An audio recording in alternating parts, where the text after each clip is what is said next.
M4A1 এ মাত্র 2টা chip আর একটা চিপ লাগাতে হবে। যাই টোকেন টাকায় ওই তো নিচে একটা এনিমি খা খা। ও শিট ম্যান, আমি কলা বাবা এত বড় হ্যাকার কেমনে হইলাম?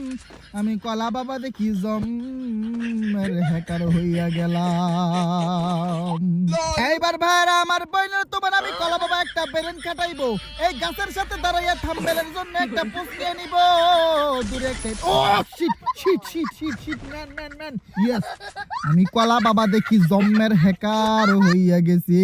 আমি কলা বাবা থাম্বেলের জন্য এখানে দাঁড়াইয়া পোস্ট নিতেছিলাম, ওই মুহূর্তে একটা এনিমি আওয়াজ পাইলাম খাবড়ি। ও ভাই আমি দেখি M4A1 এর চ্যালেঞ্জ করতে ইয়া হ্যাকার হইয়া গেছে। উড়া দুরা হেডশট মারতেছি, কেমনে মারতেছি, কিভাবে মারতেছি কিছুই জানি না, কিছুই বুঝি না। আরে যেমনাই হোক আমি কলা বাবার জোন থেকে বাইর হইতে হইব। যাই একটু লুট কইরা নেই, একটা সাইরের বেস কিনা নেই। আরে বেস কিনতাই আছে খাইলাম, কারণ আমি কলা বাবার কাছে টোকেন নাই হয়তো দূরে এনিমি খা খা খা বডি ড্যামেজ খা। এবার আমি কলা বাবা বেরেন খাটাইয়া একটা লঞ্চ প্যাক মাইরা দিমু। লঞ্চ প্যাক মাইরা, এটা লঞ্চ প্যাড হইব, লঞ্চ প্যাক না, যাই হোক মজা করছি।